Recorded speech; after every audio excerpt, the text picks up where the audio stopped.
world just assumes the Lakers are going to get it in the same way Houston does. They don't. What did Minnesota do that got them this victory that most impressed you? Well, Scott, it was everything, and I actually picked the Lakers to win this series in 7.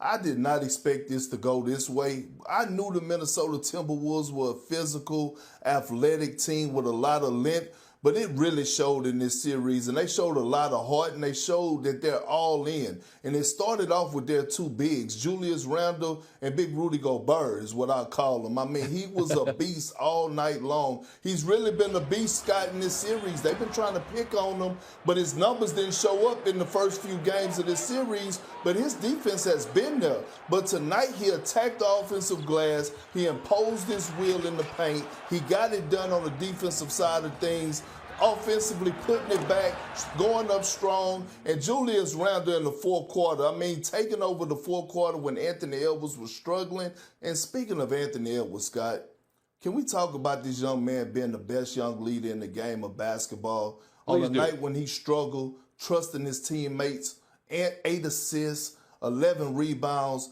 doing everything else that doesn't show up in the stat sheet. I'm so impressed by this Minnesota Timberwolves team, and I got to give them a lot of flowers.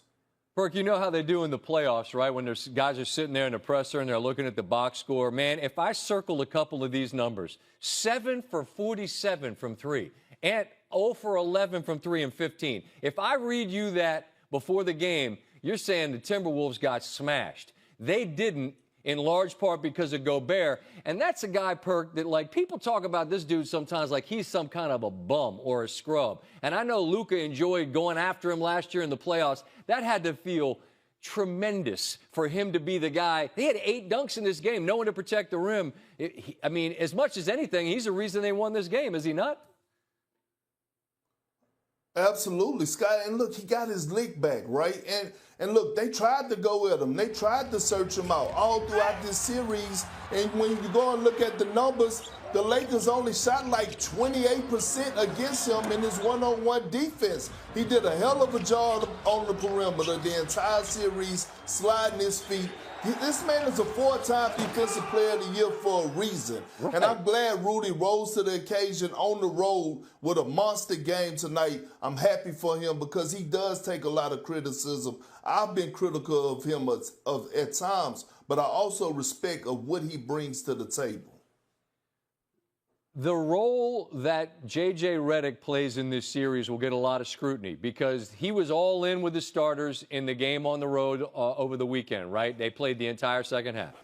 And LeBron's 40 years old. He's the only 40-year-old we've ever seen play at this level, but there's only so much tread on anyone's tires. What role did Redick's plan play in what happened this evening, Perk? Hey, I'm J.J. Redick.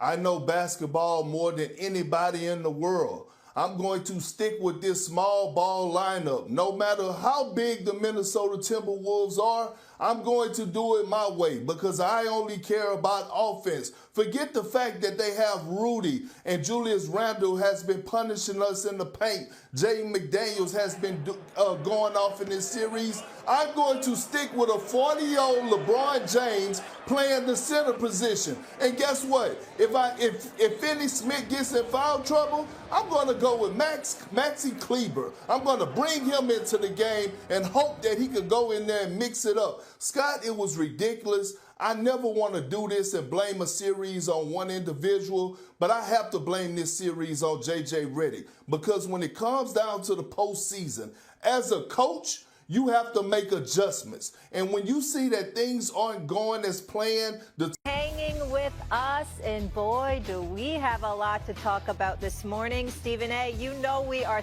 thick in the playoffs when Jay Will makes his long-awaited first take debut this spring. It's so great to have you. Looking sharp. Yeah, I've been the little brother on social. You know, I've been waiting for this moment. Yeah. I know you know. I know you. Later on that one. You know I like picking fights with you. You know that's my thing. Yeah. Okay. You know what I like. Have you been talking trash to Stephen A. on social media? I do it all the time. It's my little pettiness. I don't mind. I don't mind at all. As long as people know I mean what I say instead of accusing me of being performative. But we'll deal with that. Hey, do I have big perk? So what? Do I have big perk? I'm sorry? Do I have big perk? Oh, he should be here. Okay. There's no Perk right now.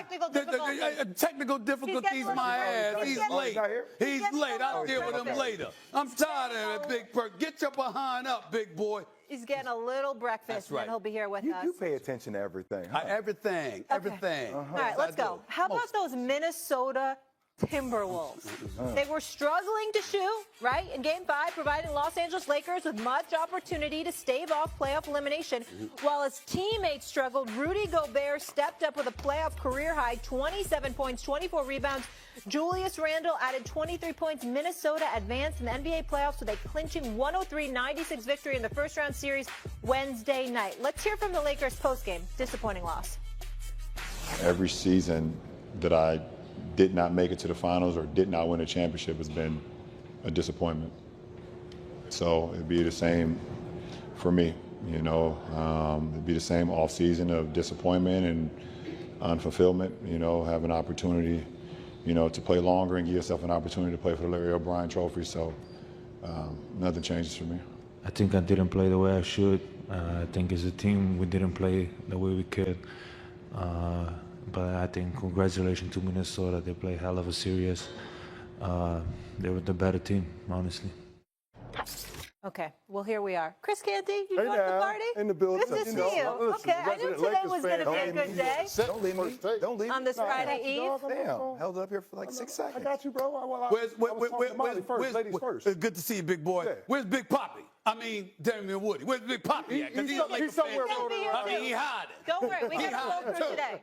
But I don't want to focus on that right Yes, now, yes, Stephen A., because it was Minnesota in 5. What went wrong for this L.A. Lakers team? Minnesota is what went wrong. Ant-Man is what went wrong. Rudy Gobert was what went wrong. Their defense collectively is what went wrong.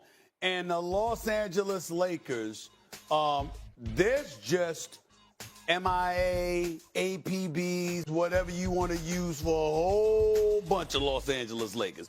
They just didn't, they listen, Minnesota was more physical.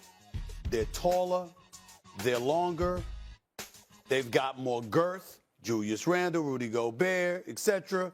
And they got up in them. And more importantly than anything else, it's rare that you see LeBron James' age get exposed to some degree.